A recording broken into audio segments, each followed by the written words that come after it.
We all want the quick fix when it comes to weight loss, the magic bullet, the diet to end all diets, the weight loss pill. But we know that there's no such thing. Even though we choose to ignore that fact and continue getting sucked into the glamour of new fad diets. One of the main reasons these diets tend to fail over and over and over again is because you haven't dealt with the psychology of your eating behavior. Behavioral psychology aims to understand why we behave the way we do and analyze patterns in our actions and behaviors. Using it to aid weight loss means understanding the many factors that influence weight gain. While our dieting industry might have us still believe that weight loss is all about math, and our food industry seems happy to support this belief, it's simply not the truth. Weight loss is not all about math. It's intrinsically connected to our psychology, our emotions, beliefs, and our happy hormones. My guest today is my friend Matty Landsdown, an expert on how our health is intrinsically connected to our psychology. Matty is a scientist, nutritionist, and health coach that specializes in weight loss and self-confidence for women and busy mothers. Starting out in the field of nutritional epi-genetics and spending several years working in hospitals as part of a disease research team, Matty believes that most disease and illness is not due to bad luck, but as a result of poor nutrition and lifestyle choices. His extensive experience allowed him to uncover the deeper challenge people have with health, which isn't about calories or kale, but in fact, mindset and behavior change. Having been on his own personal development journey, Matty is now super passionate about showing people how to level up their health so that healthy habits and the best food choices are easy and natural. So, my friend, welcome to the podcast. Hey, thank you. What an amazing introduction. Yes, you got a good little bio in there.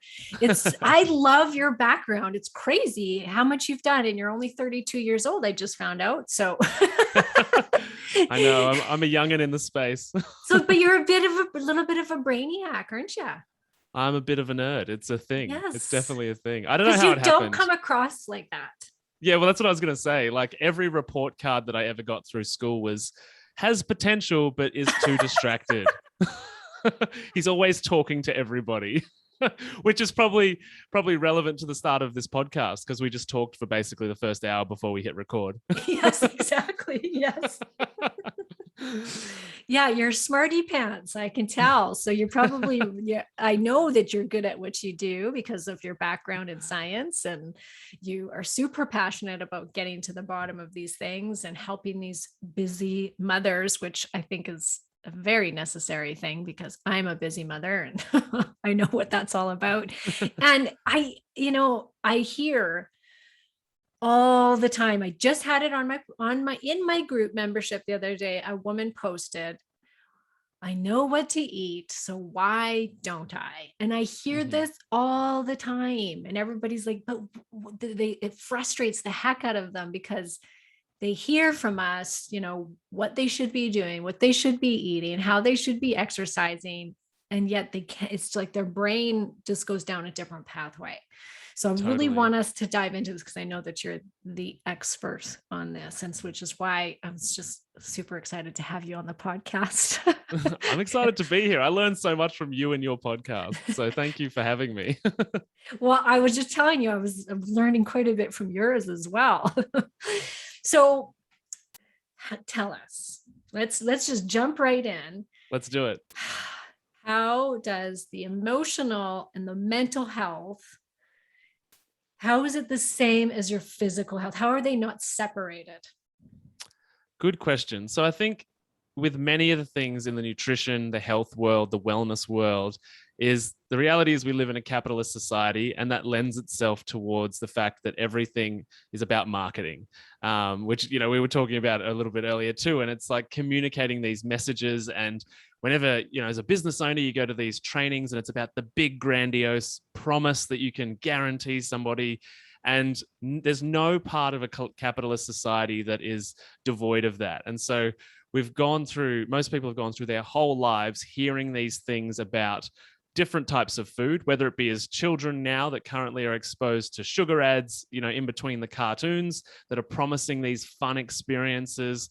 And then, you can also grow, same with teenagers, and then same as adults, all of this food advertising that's promising this, end of the spectrum, sometimes extreme outcome. And so we've had this information put into us for a very, very long time. And it's very rare that obviously that is the experience for people. Not only that, is that it's also physiological as well as psychological. And we've also been in this sort of, in the era of science for the last 100 to 150 years, it's been all about the physical, and we kind of ignore or neglect anything beyond something we can touch with our emotions. And so there's been a real separation, I think an active separation in between the mind and the body, as if the body is just here and the mind is somewhere out there. But the mind and the body are one thing. The body is the mind and the mind is the body. And so when it comes to making decisions about food, and we know, there's so many people that know what to do. Like, I've done a lot of public speaking in lots of countries, and I've never spoken to an audience that did not know that meat and vegetables were probably a good idea. Yeah. Like, and it's like, we all know by this point, whether it be from our mum when we were younger telling us to eat our broccoli sprouts, or whether it be from our health friends, or there's just very few people that don't know. And so when I went on my own journey, I sort of started very much in the books, it's like, people need to eat this. And working in a cancer hospital for so long, walking through the clinic every single day, I saw everybody was obese. And I did a lap of the hospital at one point, once I'd sort of really understood that, obesity was a precursor to cancer and all sorts of disease. And I did a full lap of the hospital, took me about 2.5 hours. And I collected data on my phone of every patient that visibly looked overweight. And it was about 86% of people in beds looked overweight. And so at this point, I was like, okay, food is the problem there. And then I got to the food step, and I started telling everybody what to eat, and not a great deal changed. No. And it could be for lots of reasons. But at that point, I realized that people knew what to do, but were not changing their decisions. And so then I had to go to the next layer, which is, okay, why are people making choices that don't help them? Why are people doing things that are not in their favor? And this is where the physiological comes into it too, because after a lifetime of consuming sugar, which is a psychoactive substance, can be up to 8 times more addictive than cocaine. You're being controlled by an external force. But then we also get into the sort of psychological and emotional, which is that we haven't been taught. We were often raised by parents that didn't have they weren't emotionally together or mature themselves.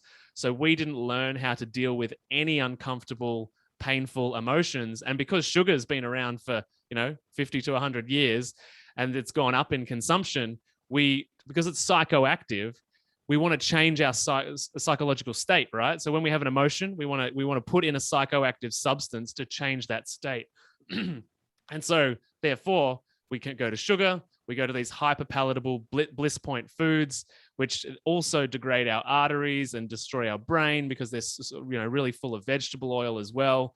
And so we're in this space where we're managing our emotions and our psychology by going down a path to change our emotional state, despite knowing that meat and vegetables feels good. But our nervous system is so conditioned for one particular type of experience. I often talk to my clients like this. So the old you that is like familiar with managing their emotions or responding to situations or managing stress by eating sugar, by swinging on the pantry door or the fridge, it's like a perfectly paved 5-lane highway when you go down that path neurologically. So the neurons in your brain, it's like amazing. You couldn't even trip over if you tried. Yeah. Like, it's just perfect. But then on the other side, which is the meat, vegetables, meditation, breath work, emotional management skills, digging into past trauma, decoding marketing and advertising for 40 years. That's like going across a river on a tightrope. And so neurologically, if you step in that direction, it feels strange to the body because the nervous system's not used to doing things this way. And so of course we're like, oh, I want to go back to the perfectly paved highway. It felt safe and comfortable. So that's one of the, I think, big things is that, yeah, people know what to do, but a tightrope over a river is like, who wants to do that? Let's just go to the highway, right? So Yeah, that's such a great way to explain it, because people blame themselves. They don't think that there's something going on in their brain except a lack of willpower. So they're like, yes. oh, I'm such a terrible person. I've got no willpower. I can't do this. And Mhm. I always would say, like, when the pathway that you're used to going down, same thing, great big highway, easy to cruise down. And then the other one is this little tiny little pathway, like this big, that you're trying to Totally. squeeze yourself through. And it's so much harder. And it's like, yeah, too challenging. Let's just go down the path of least resistance, which is Absolutely. eat the sugar. Like, who Yeah, wants to look at this stuff over here? totally. Even if people don't, aren't necessarily sweet tooths with sugar, it can still be using any type of food to eat too many times a day, too frequently, too often. It's about masking an experience that you're having.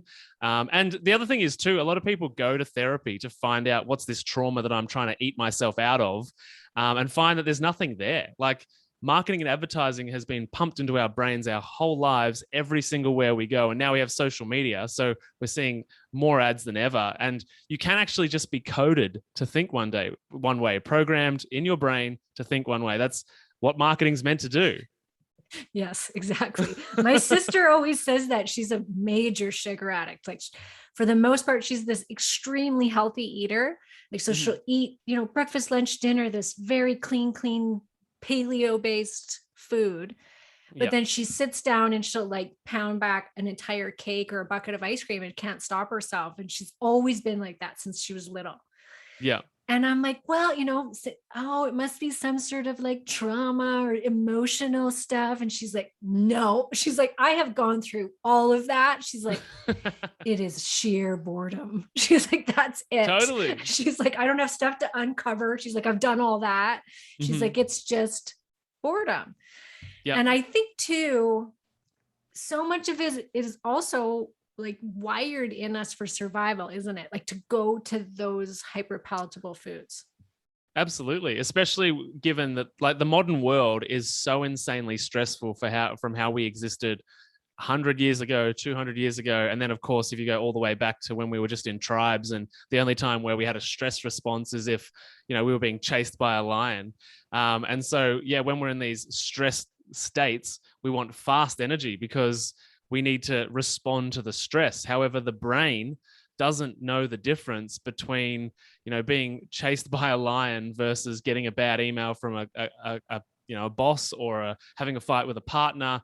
The brain, we can consciously compartmentalize it, but we cannot hormonally compartmentalize it. And so the stress just happens to the body. And because most people are sitting in their desk chair or sitting on the couch during a stress response, all of this, energy gets released into the blood, and then it's not burned because we're not running away from something, right? And so then it's just put back into storage, usually for a lot of women, onto their bellies after a stress response. And so we just keep packing on this fat. And then because we want energy, again, for the response, we go to hyperpalatable, high energy, fast glucose foods, sugar foods, whatever it might be.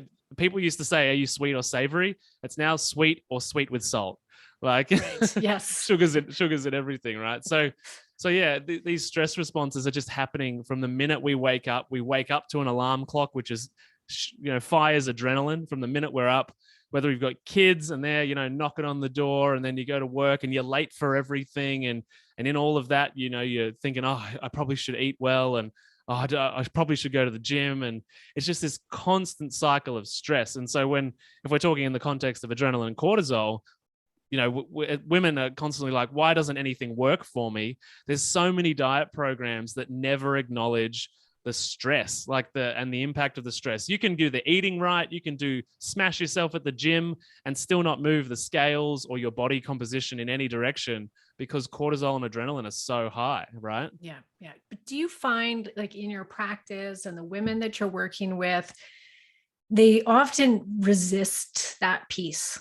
Like, I have a really hard time, like, where every single podcaster right now is talking about stress and you go to self-care, And it's like it goes in one ear and out the other. Like very few women are actually going, or men as well, but they're not going, oh, you know what? This lifestyle I'm leading is too stressful. And this is why I'm turning to sugar, because I'm needing it for relief. So let's take a step back. Let's change things in my life and relax. Like I just find that people have a very hard time doing that. And I don't know if it's because we're so go, go, go all the time in our society now that we're addicted to the go, go, go, that adrenaline rush, the cortisol, that these are addictive hormones and neurotransmitters, and like norepinephrine, adrenaline, all of these things are highly addictive chemicals that are released in the body when we're stressed out, and we get very addicted to that. So it's like,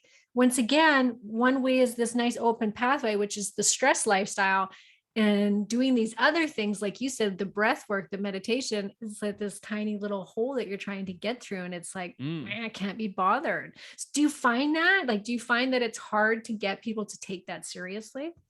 Yeah, absolutely. And I think that comes back to the mind body thing in many ways. Like we live in such a physical reality, and a physical reality is often about creation and about putting things together and moving forward and progress, like in a material way. Whereas I think meditation, hypnosis, all of these things are kind of the opposite. It's about deconstructing. It's about creating space. It's about not putting physical things in place. Whereas and plus, if we're talking about women and busy mums, like mum guilt is a real thing, which is, it comes back to the same thing. I should be doing, creating, moving forward for my kids or my husband or the family. And you might have gotten those beliefs about how to be a mother from your mother, which is a very different generation, probably coming out post World War II, and having to sacrifice everything. It's a very different psychology to the world we're in now. And so, and this is one thing we were talking about before that I talk about to all the mums that I work with that have this ongoing perpetual stress, is that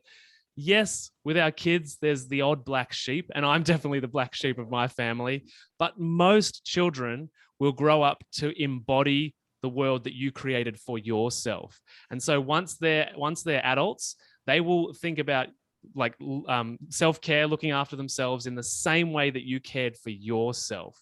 So yes, when you're and I hear this from a lot of mums, that they feel like they want to stop feeling like a fraud because they tell their kids to eat vegetables, eat all the veggies on your plate, do this, do that, but they don't do it. And so, yes, you might be able to force them by control of being their parent up until they're 18 or 21 or whatever it is. But at some point, they will be an adult for themselves in the way that you have been an adult for yourself. So one way that I try and, that's kind of the way that I try and get mums and women in general to start listening to this stress management stuff seriously, is that you're handing these terrible behaviors and these cycles and beliefs over to the kids that you love. And we're in a situation where these kids have been eating such terrible food, this generation, that we're expecting the kids now to be the first generation that live less than their parents. And stress is a major part of this, especially with the addiction to social media, dopamine addiction as well. And feeling like, kids used to compare themselves to 30 kids in a classroom or a few hundred people at school. Now they go online and compare themselves to like 2 billion profiles, right? So it's just, there's just such a cocktail of beliefs about not being good enough, about go, go, go. And so creating space is definitely challenging, and it's the same as the nervous system stuff. You're not used to stopping, creating space, and having things that you're potentially trying to hide or suppress come into that space, right? And people also don't yet understand that they are not their thoughts and they are not their feelings. And that's a really, like, it takes a little bit to understand the difference, because people think if I feel this, then I am this. Right. And learning how to manage those emotions and separate yourself from things that come up and go away in that space is also a really useful skill to begin not fearing stress management, because stress management is about creating space where things do come up. And often people are trying to run away from those things. So there's no doubt that it's challenging, but it's a necessary and worthwhile journey, I think. Can you explain the "we're not our thoughts"? Absolutely. It is a really tough one. It took me years to do it. So I guess a good place to start is have you ever acted on every thought you ever had? Definitely not. Right? Because we've all thought a crazy thought about, you know, running someone over we didn't like, or hurting someone, or like, being annoyed by the neighbor's pet. Like, we've all thought crazy things, or, just punching our partner in the face because they're annoying us this week. Whatever. We've all had a thought, but we don't act on them, right? So we are not our thoughts because we don't embody all of our thoughts. There are some that we embody, there are some that we don't. So we have to acknowledge, okay, there's a heap of thoughts that I've thought, oh, wow, like, I'm never going to do that, but it's a thought, or even on the other end, it could be like, we see someone on marketing or on social media, they've got abs and a six pack and they're super ripped. And it's like, oh, I've had a thought that I could be that, but I'm never going to do that. Like, so there's all of these thoughts in either direction, positive, healthy, unhealthy, damaging, that we don't act on. And then there's this group in the middle that we act on every single day that are our habits.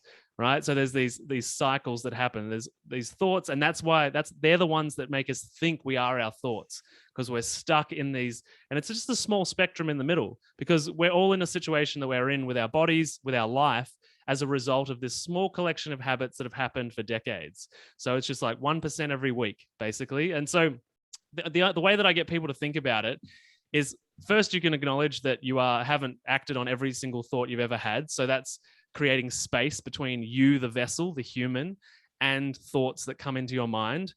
And there's a couple of ways to envisage it, but one way that I like to think of is kind of as helium balloons. And so if you think about yourself, that's like this, emotionless, thoughtless being, but all of these emotions and thoughts come into your space like balloons. And the ones that you hold in your hand, you get to keep. Right. And it's like that saying, the good thing about limiting beliefs is that you get to keep them. But when you separate yourself, this balloon that you're holding onto, you can let go of it, and it just slowly disappears into the clouds. And it's the same with things coming into the space, is that you can see it coming in and then see it go out as well. And so the vessel is not changed. You, the human, decide how to interact with that thought. And the hardest ones are the ones that we've been doing for years that we think are automatic behaviors, because they've become automatic. And the brain is really smart. It wants to conserve calories. It wants to conserve energy. So when we've done something a few times, like learning to drive. So if you've ever learned to drive a manual car, in the beginning, it's like, foot in the clutch, change the gear. It's terrible. Oh my God, there's so many mirrors. I've got to look at all the mirrors. And then, a few years later, you can drive 100 kilometers or 100 miles and be like, I've forgotten. That's just like, I don't even remember driving. Right. So the brain does the same thing with these core habits that are either helpful or not helpful, is it compartmentalizes them into this automated system that doesn't require conscious thought. So they're the hardest ones to tease apart and be like, I'm not my feelings, because they're so embedded in this automatic system. So it's not overnight work either. Like, this stuff is challenging and requires 5 minutes here on, one day, 5 minutes the next, so you can slowly build up.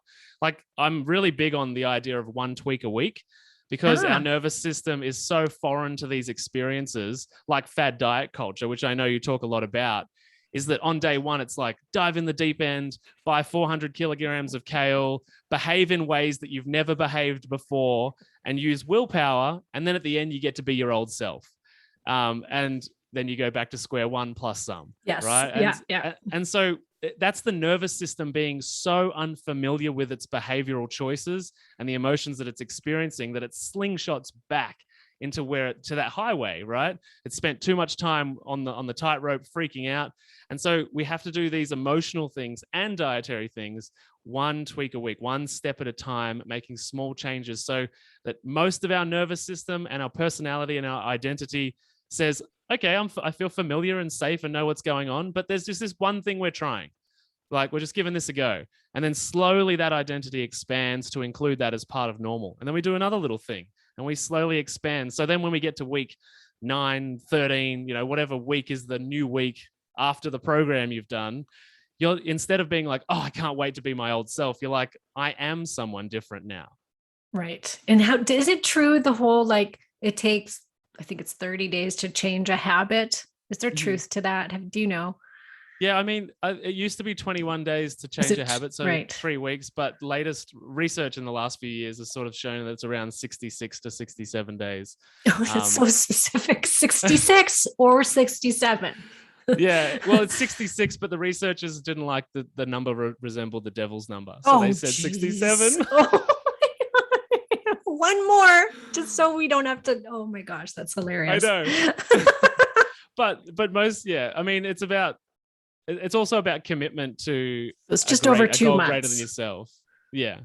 Okay. So That's good to know though, that because you could kind of set yourself up like, I'm going to work on this. And even if you say, I'm going to make this one change and I'm going to apply it for 67 days and then move to the next one, right? It kind of gives you something to move forward to change a habit. And I would think that that's the same, like changing a habit is changing your brain pathway. Oh, absolutely. Yeah. And to think about it like going to the gym too, like the neurons that supported the things that you want to change are really thick. Like they're much thicker than the other ideas. And it's a tightrope example. Like in your brain, these pathways are so solid, so well maintained because there's ideas and thoughts and emotions running back and forth along those neurons every day. Whereas these new ideas, sometimes those connections aren't even made. And when they're made, they're really thin. And so it's like going to the gym for 40 years and doing bicep curls on your left arm and nothing on your right arm. It's like this, I'm just going to keep picking up the weights with my left arm because it's been doing it for 40 years and it's easy. Whereas on the other side, we have to start with a small weight, the smallest weight, and we have to slowly build it up over time. And it's the same with the neurons in our brain. They work exactly the same for that type of muscle strength or coordination with our behaviors. So what would be an example of, so let's say there's a busy mom who knows that she should be eating a certain way, but she can't say no to anything with chocolate in it. And she's fully addicted to it. She can't go a day without it. And she just feels like she's constant. Every time she tries to go without it, it's a matter of days and she's crashing and burning and eating all the chocolate in sight. So how does somebody apply what we're talking about here today about changing these neurons, changing what wires together, fires together in the brain?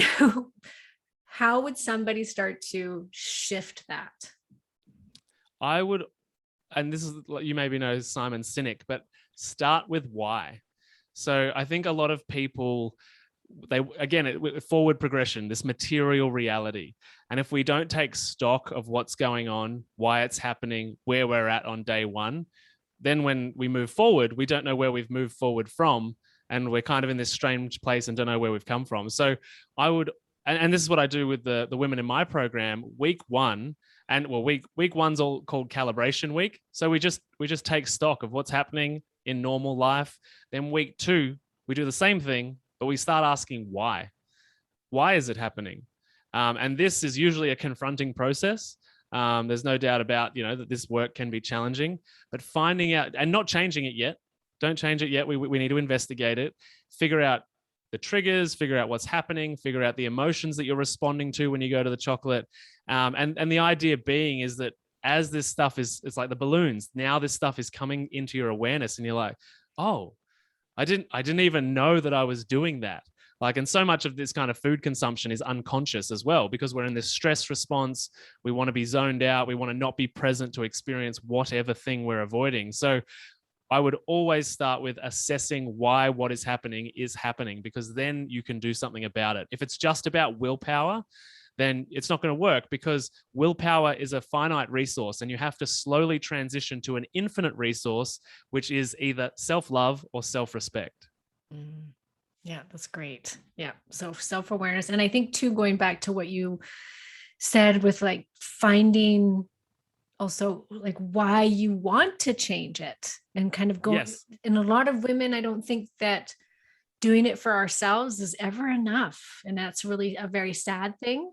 But I'll always say to women, like, is it to think of, are you wanting to do it for your children and then take that a step farther? So if you don't get control of your weight and you keep gaining weight, then you get cancer, or God forbid, you get type 2 diabetes or any of these terrible chronic illnesses that come with an unhealthy body, it's still not enough to think about that for yourself. I think you have to take that a step farther and say, I don't want my kids to have to see that. I don't want to have to leave my children behind.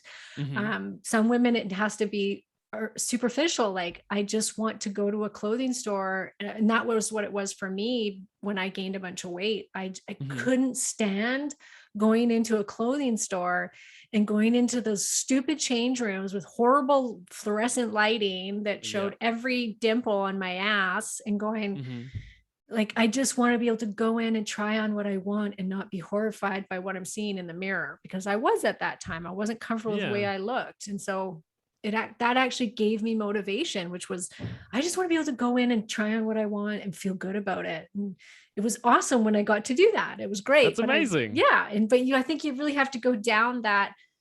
What's the worst case scenario if you don't change it, and who are you going to change it for, or why are you going to change it, and get yourself some motivation. Yeah, totally. And I think as well, when setting goals for this kind of stuff, like, we often are encouraged to be grandiose. Like, I want to be in my bikini like I was 21 again, or, I want to lose 100 kilos in 8 weeks, or whatever it is, and I think because we're humans, we're dynamic, and we go through emotional states all of the time and emotional experiences, that it's good to make a tiered goal system. So like, it's good to have the big goal at the top. Like, I want to be the healthiest person. I want to live till I'm 100 years old. I want to be all of the big, amazing things. And then like the next level down is like, tangibly, what do you want to do? I want to be healthy for my kids. I want to lose 10 kilos, whatever it is. And then I think it's actually, because we all slip into our ego sometimes. Yes. And to pretend that we don't is ignoring a part of ourselves that is true and present and a part of our everyday. So I think having an ego goal is not where we should sit all of the time, but when we default to that ego, or we're in a stress response, or we're in that pettiness, because we're human and petty happens with ourselves, with other people, we can still grab onto the petty goal, which is, I want to look hot in the mirror, like, or, this really superficial thing. So I think this tiered goal system for the different emotional states that we all go through throughout the day or throughout the week. I mean, you run a business, and I get up some days and I'm like, I want to change the world. Like, and then some days I get up and I'm like, oh, I don't want to change the world. Yeah. Like, how could I possibly change the world? Like, and so having these goals on different sort of states of mind, like, I find works really well, because we all go through all of those goals, and all of them are okay. It's okay to have a body image goal. Like, who doesn't want to look great? Of course, we're humans. Like, and who doesn't want their kids to be healthy? And so, yeah, I think whenever you're on any of these levels, having something to attach to in that moment that is still moving towards where you want to end up is a good idea. Yeah, almost like having big goal and then bite-sized goals that you can easily tick off, because that, I think, gives the person momentum to keep going as well. So if it's somebody that's addicted to the sugar, like, maybe your first step is to have it, just one serving every day, and just say, I'm going to just have myself a chocolate bar every single day, but I'm going to eat really well, breakfast, lunch, dinner. And sometimes that can be enough for somebody to be like, hey, I think I could do that. And I'm not restricting myself. And because we all know, as soon as we start to restrict ourselves and beat ourselves up, it's a matter of time before we go back to eating what we were trying not to eat. So something like that, I think is a tangible, bite-sized goal. Is just instead of trying to completely get rid of it, you just start small and work your way towards that bigger goal.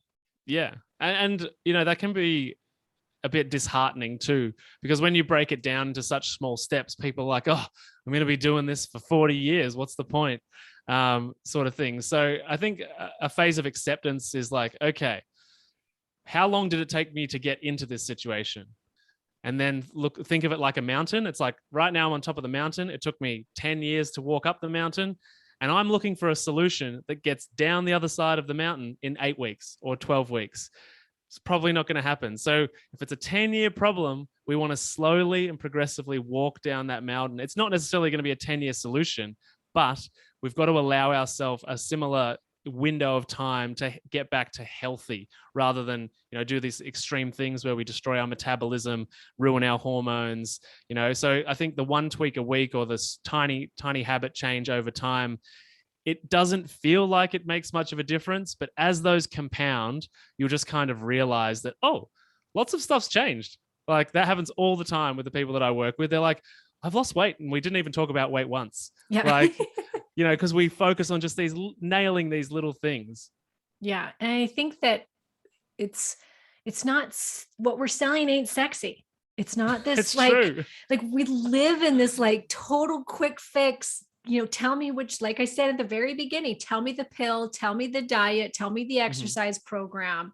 I don't want to have to do this work. I don't want it, because it's work.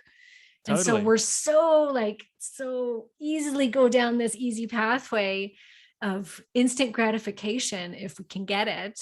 And it doesn't work. Like 95% of diets fail. And this is one of the biggest reasons why, because it is too quick, too much, too fast.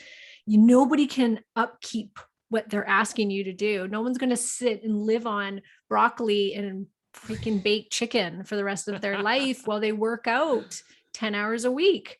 Like it just won't happen. Totally. It's very frustrating. And I think that everyone listening, I really want you to get that through your head, like really embrace what we're saying here, which is there is no quick fix. Yeah. Well, and we were talking about this beforehand about dopamine addiction, was like when we're finding these solutions, and people finding you and I as well, we're finding them in social media. So we're in a world that is about the instant gratification. Literally, the goal of these apps is to give you a tiny dopamine hit at least every 3 seconds. And then inside these apps, we're saying, hey, it's really hard work. And so cognitively, it's like, I'm in this world of social media and instant gratification and Netflix at the end of my fingers, and and porn is a really massive thing for men and women for instant gratification and dopamine addiction. We're in this world, and then we've got us over here being like, hey, this is going to be tough, and we're going to be honest with you, and it's going to take a while. And it's like, well, of course people want the quick fix. I totally get it. Yeah, totally. I listened to your podcast on hormones, happy hormones, and I want to talk about them in this podcast today. But it was, even for me, who is very self-aware, and I've been working on being self-aware and recognizing my thoughts and changing my feelings, and know that I'm not my thoughts. I've been working on that for years, but even me, I'm listening to that podcast and I'm like, oh, God damn it, Matty, I'm so addicted to my dopamine hit from my phone. It's terrible. And I hate it. I hate that I am. Like I told my husband the other day, like I'm just standing there talking to him in the kitchen, and my phone is on the island, and I'm just like grabbing it as I'm talking to him, and I'm grabbing it and I'm looking at it and I'm putting it down. And I'm like, what am I doing? Like, I don't need to be looking at my phone. What am I looking at it for? Like, who messaged me? What happened? It's so dumb. But you talk about these happy hormones. So let's dive into that. What's happening? Like you said, there's every 3 seconds you're getting a dopamine hit. So explain dopamine. Like, why do we care about this? Yeah, it's a good question. Should we care? Yeah, well, and it's really relevant to the habits and the routines and stuff that people are in, that we've been talking about. So dopamine on a reptilian brain level, forever, has been the reward hormone, basically. So the reason we go and hunt, or we go and eat, or we have sex to procreate, is that we get this hormonal response, which is dopamine, which is reward. So we've had an achievement, or we've had a win. And the idea is that it makes us feel good. And if dopamine, we weren't wired on a reward system, then nobody would hunt for food, nobody would go shopping, nobody would have sex. The humans would just not exist anymore. So the idea is, on a fundamental level, that dopamine drives that cycle. And then when we haven't had it for a while, we're like, oh, I want another dopamine hit. I need to eat, or, I need to have sex, or do all the things. But in a modern world, whether it be food corporations that have created bliss point foods that give us these dopamine hits, and that's been happening for a very long time. But now we're in this social media world where they spend millions of dollars on research about how to hack these dopamine pathways in your brain. And obviously you can only get so much, but in like 3 seconds. But the idea is that it's micro dosing. So all day you're on this loop, and because it's a fundamental reptilian evolutionary thing, it's so hardwired into the deepest part of our brain that we can't just use our conscious mind to be like, I don't need dopamine today, because it's fundamentally hardwired into our survival. So when it comes to our habits, the reason we cycle around our habits is this same reward system. And you can break the anatomy of those habits down into a trigger or a cue, then the routine in the middle, and then the reward, which is usually an emotional response. And a part of that emotional response is a dopamine hit. And so when we're in this world of everything at our fingertips, this reward system gets faster and faster because it feels good. So why wouldn't we go that way, right? Yes. And it's the same with sugar. It feels good. And so, because we don't have a mechanism to slow this down, the reason we don't have a mechanism to slow this down is because technology moved so fast that human evolution hasn't been able to keep up. So in order to get a dopamine hit, it used to mean you had to go and physically do a giant activity, whether it be going, for days in the bush to find food for the family, for the tribe. And so they were really labor intensive tasks. However, the bigger the time that the dopamine builds up, the greater the dopamine reward, right? So even though it took longer, the satisfaction, and anybody that's achieved anything major in their lives understands it's like, wow, whether it be sports, whether it be even a weight loss journey, whether it be something that you've put lots of effort into over time and then got it. And it's like, it's so overwhelming with pride and joy. And a big part of that is dopamine. And so, but the smaller the experience, the less barrier to entry, the less effort, the smaller the dopamine hit, which is why when you go around social media first thing in the morning, you're unfulfilled 10 minutes later because you got just a little bit. You just got a little bit. And it was like, the brain's like, hang on, we're so used to these big hits that make us feel amazing. And so we're like, we go back for more. And then we're on this cycle all day. And then we do the same thing with food. We chase, I read a study recently for Americans. It was like the average American eats 6 to 11 times a day. And the part of that is the dopamine experience. It's the lack of satiation, the lack of protein in the food. It's a bunch of things, but a portion of that is constantly chasing this good feeling, whether it be in our mouth, in our belly, whether it be Netflix, like the stuff we were talking about. There's all of these inputs of dopamine constantly. And every time your phone pings, when you open up the app and it's like there's numbers on all the apps of all the things that you got to look at, it's like, oh, I'm popular. This is for me. Dopamine has been solidly hacked by the food industry first, and then by the technology industry second. And so in order for us to begin winding that back, we have to create space. And again, this is the same thing as the 1 tweak a week. Don't just throw your phone in the bin for a week, because you will withdraw. Same thing. Your nervous system's used to all of these hormones running around. So we need to start by putting your phone out of the bedroom. And then the next week or the next month, don't turn it on until 9 o'clock. And then the next month, don't turn it on until 10 o'clock. And the same thing at night. Instead of taking it to bed and connecting bed with and sleep with, brain activity and functioning and socializing and all the things. Quick hit of dopamine before I go to bed. Dang. Yeah. It's so normal. It's so normal because we're addicted to the dopamine. But it comes back as well to what we were talking about with creating space. We've filled our world with so much activity, keep up with social media, keep up with the COVID story, keep up with all the things, that when people put their phone out of their room before they're tired, they're like, again, they're in this space where they're just left with their thoughts. Yes. And that's confronting. So that's why 5 minutes, we're going to start 5 minutes, turn it off 5 minutes before bed, right? And then turn it off 20 minutes and then half an hour and then progress. And there's a point where functionally, you can't do without your phone. And, one tactic is to get the TV out of the room, connect with the other human that's in your bed that you've both sit there and scroll, It's terrible. Yeah, totally. So yeah, I could bang on about dopamine and how it's ruined society because of Mark Zuckerberg, basically. But yes, exactly. but it's important to acknowledge that when it comes to food and sugar and bliss points, that dopamine is a part of that, both with our diets and nutrition, but also with emotions and our survival in the real world. Even though, like cortisol, we're not running away from a lion, Facebook's not going to give us the same experience as actually having had sex or actually having, hunted a wildebeest. It's not quite the same. And isn't it true that you need more to get the hit?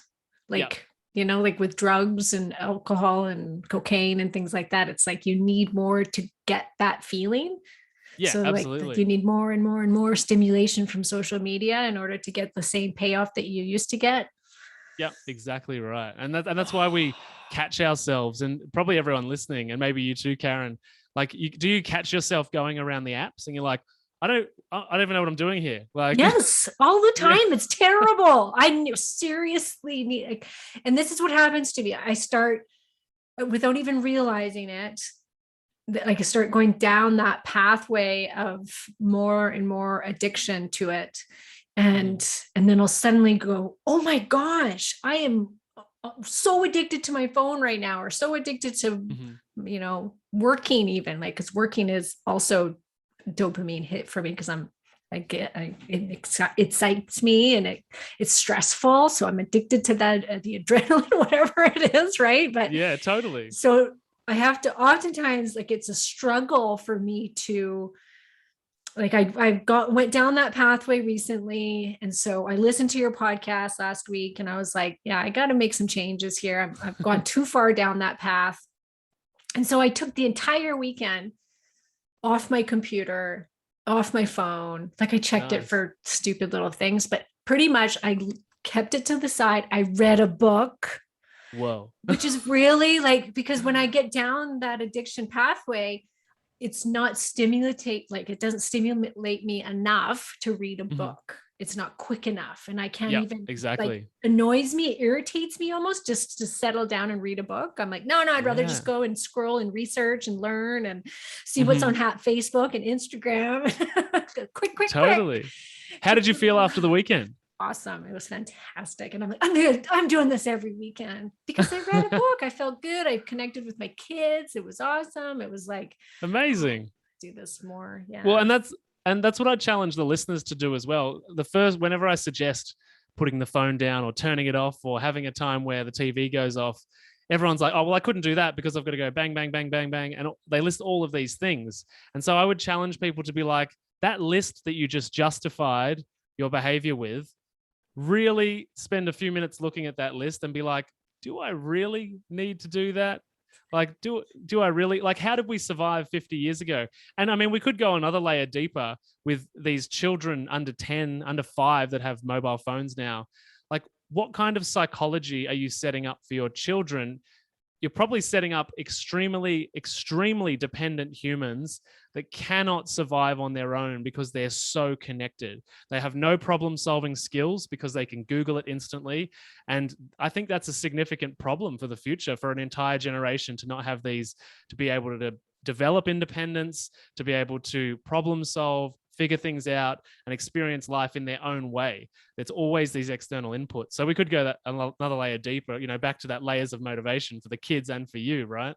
Yeah. But it's so easy to hand the kid the tablet, the phone. It's like a babysitter, right? It's terrible. It's absolutely terrible. And we are ruining their lives by allowing this. Like, I don't have an Xbox. My kids have tablets. I think the worst thing my child does, my 8-year-old, is he does watch some stupid YouTube videos. That's it. He doesn't do anything. He plays the odd kid game on there, on what you can get on an app, that he can figure it out. And he gets, like, he probably still spends too much time on it, probably 2 hours a day. But he doesn't watch TV. He watches his tablet. So that's included in that, right? He'll watch Netflix on there. Yep. But we read every night before bed, and amazing. I try to still get that going. I'm like, I have to make sure that he continues to read, or else it's just not going to happen, because it's so much easier to stare at a screen. Oh, totally. And don't get me wrong. Like, I obviously don't have kids, not a mother, but also, like, there's consequences to our decisions. And for hundreds of years, thousands of years, we were able to raise humans that got us to this point without all of these devices. And we're so aware of capitalism and marketing now that being able to tease ourselves away from that and realize, oh, I'm being told to think this way, I'm being programmed to think I need these things, is a real thing. It's not that we shouldn't engage with them. They're really useful tools, but it's about learning how to manage that arrangement that you've got between you and technology, or you and any dopamine source. Yeah, absolutely. And I think it really can, like you said, help with this eating part of things, right? Because definitely, whether it's social media or whether it's sugar, you're still getting this dopamine hit. And so you have to say, okay, where could I get of something that feels good, that isn't so destructive to my health? Because I do think it's important to replace it. And you do talk about in that podcast episode, like, what can you do to increase these other happy hormones like serotonin? And maybe you could give us a few of those tips.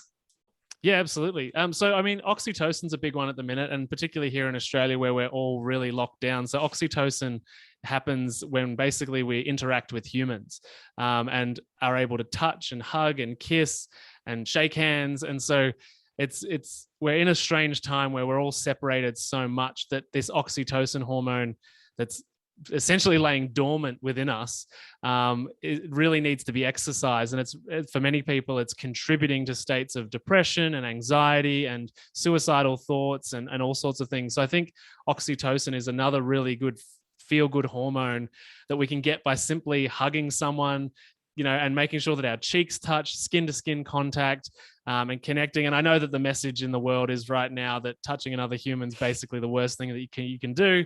I strongly disagree and think we should all hug everybody that we love. And so I think that's really important. And the same with serotonin.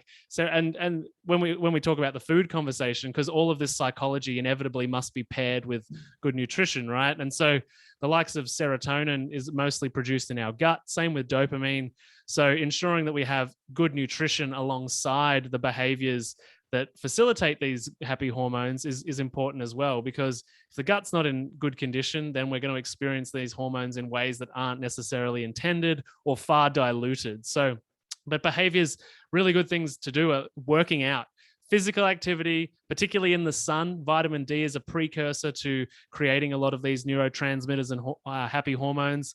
So making sure that your skin gets bare naked sun, not through windows, because windows take out the UVB rays, and that's the ones that trigger the vitamin D production with the cholesterol.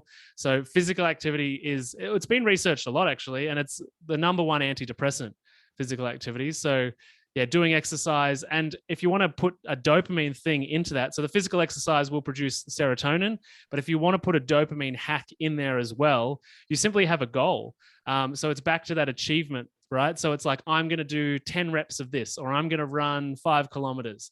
So the serotonin happens from the physical activity. The dopamine happens from the sense of achievement because you managed to tick off things on that list. So exercise, physical activity, healthy food, and human interaction, laughter, connection, love, romance, all of those things are so important especially at this time. Yeah.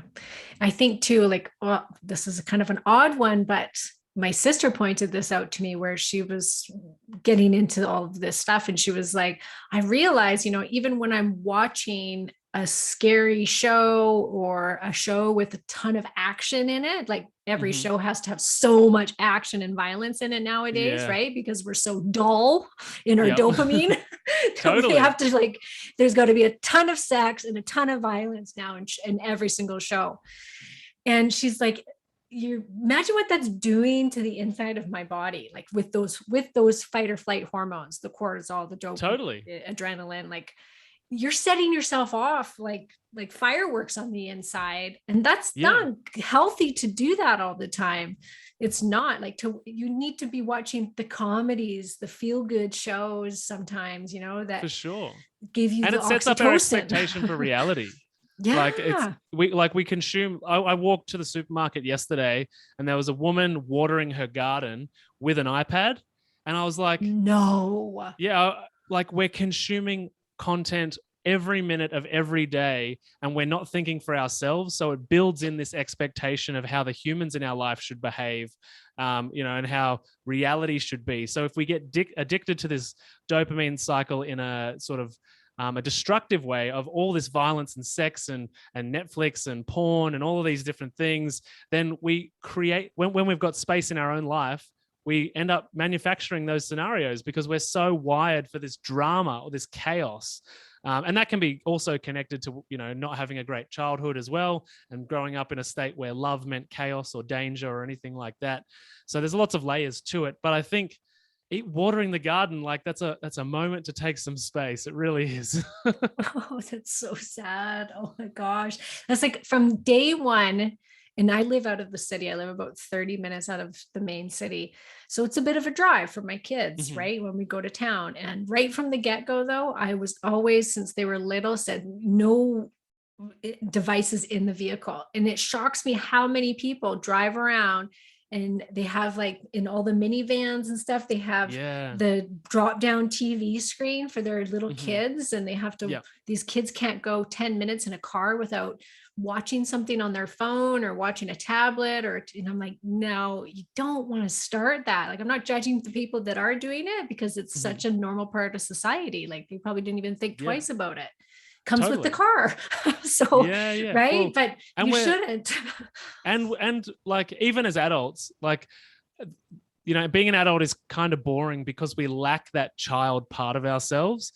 And so what do we want for our kids? We want them to be as kids as long as possible. So robbing them of their imagination or space to be creative by pumping them full of somebody else's ideas is really dumbing down the population, I would argue. And great ideas don't come from consuming other people's creation. It comes from creating space and being able to evolve your thought patterns and your ideas with space. And so, again, it's not a judgment, because maybe this podcast is the first time anyone's thought about things this way. But I think even as adults, creating space and getting back into imagination and that childlike part of ourselves would be so beneficial to our happy hormones, to our happiness, to our relationship, to the state of our family, because we're not always in this serious, got to make money, got to be here by this time, and all of that stress response that we talked about earlier. Yeah, I completely agree. I know that my best thoughts come to me when I'm unplugged, walking in nature. In the mornings, I don't put my phone on for a couple of hours, and I sit and I read or I write, and that's always when my brain's the most creative, when all of my great business ideas and life epiphanies, that's when they come to me, not when I'm staring at Facebook, scrolling the news feed. Well, this is why people have such good epiphanies in the shower. Ah, yes, I bet. Yeah. They're unplugged. They're with themselves. Yeah. And that's so sad that's when it's the only time that it seems to be happening for some people. Totally. And I mean, don't get me wrong, there's plenty of mums out there that can't even go to the toilet by themselves these days. True. That's very true. All right. So let's wrap it up, and just, unfortunately, everyone, this isn't we can't give you an easy answer to the question of, why can't I do what I'm supposed to be doing when I know better? It's not easy, but start small. Take, like Matty said, start with this kind of tiered goals where you can small ones to large ones. What is it? A task? What was it? A week? One tweak a week. One tweak a week. I'm like, one small change each week. Yes. Like little things like this, recognizing your thoughts. I think that was probably the biggest, most profound thing that I've ever learned to do, which was separating myself from my thoughts and going, I can choose how I can think about this situation. I can go down the pathway of negativity and think, oh, poor me, this is so sad, this is so awful, how can this happen? Or I can say, hey, maybe it happened for this reason, which is super exciting, and this is really good. And maybe it's kind of crappy right now, but it's going to get better. Or, you have control over those things. So start being aware of the thoughts that are crossing in that brain of yours. I love which that. ones Absolutely. are the habits, which ones are the ones that you can maybe start to change in 67 days.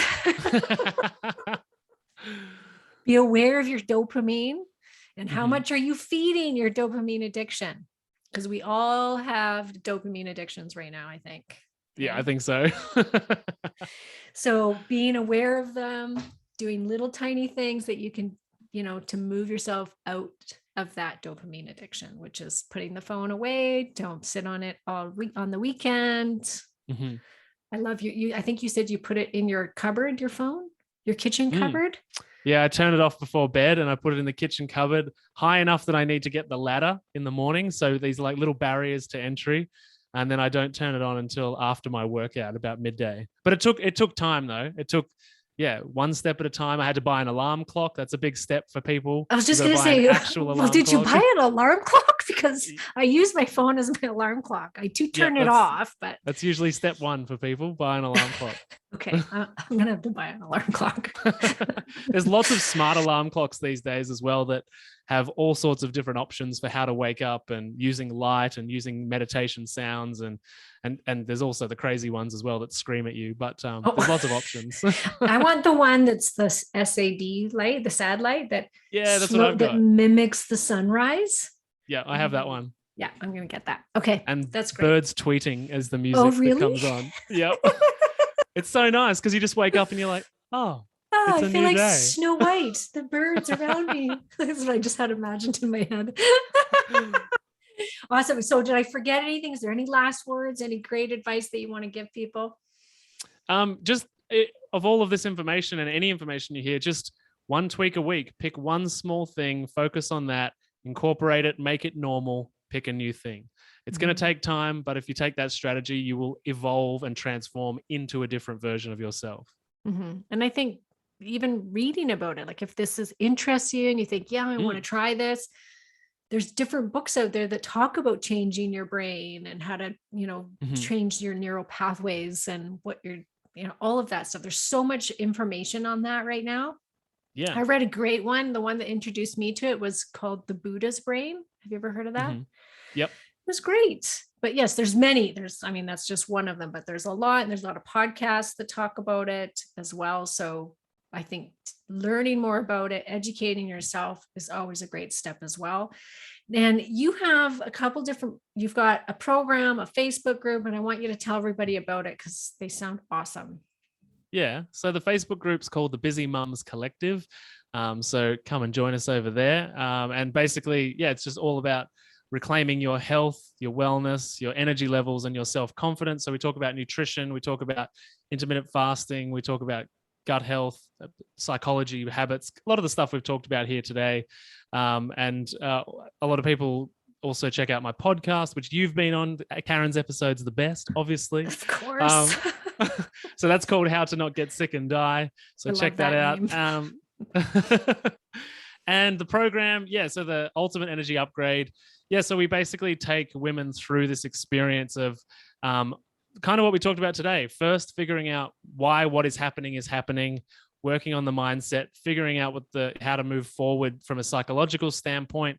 And once we understand ourselves enough to know what's going on, then we move into changing the nutrition, changing the meal timing, changing the meal contents based on the goals that that person wants. So and something different works for everybody. It's really important to acknowledge that. I'm not one of those like keto is the only way type people. Everyone's different. Everyone's got a different background, different hormones. So the idea is though that we obviously progress through that and get to weight loss and body confidence and a place that you're happy with yourself. Yeah, I love that. I should integrate you into my program. Sounds great. Yeah, there we go. All right. Well, thank you so much for coming on the show. And I'm going to have you on again because I know that you and I always have lots to talk about. And definitely. We do a good job talking together. So I will definitely have you on again. But thank you so much for coming on the show, Matty. Thanks, Karen.